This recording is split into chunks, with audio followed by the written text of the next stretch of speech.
This lake behind me is said to have contained three-eyed fish.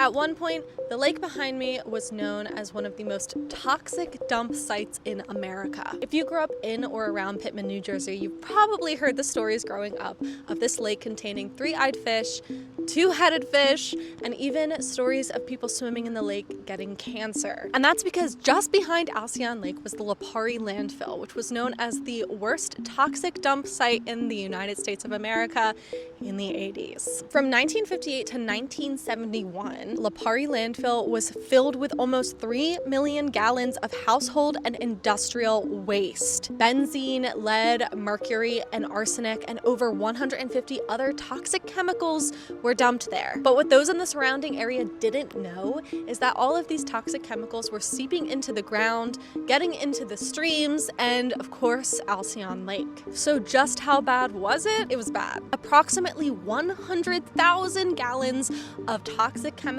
were leaking from the landfill every single day, leaching into groundwater and even washing away in the rain. They finally realized it was a problem, and in 1983, they decided to construct a 30-inch wall around the center of the dump site. It didn't stop the problem, it just slowed down how much was leaking from the ground every single day. But by that time, it was too late. In the 1970s, the local residents were noticing that something was not right. Fish were dying, the air smelled terrible, and a lot of people were getting really, really sick. And while I've never actually seen proof of there being three-eyed fish in Alcyon Lake, growing up, I heard so many stories about them. The EPA eventually stepped in, sued the companies who were involved in dumping all of this toxic waste, and spent over $100 million restoring Alcyon Lake and the land surrounding it. By 1995, they had removed over 500,000 pounds of contaminants from the local soil, water, and air. Today, Alcyon Lake is peaceful again, bustling with fishermen, families, and two-eyed fish. It's hard to believe that this park was once at the center of one of America's biggest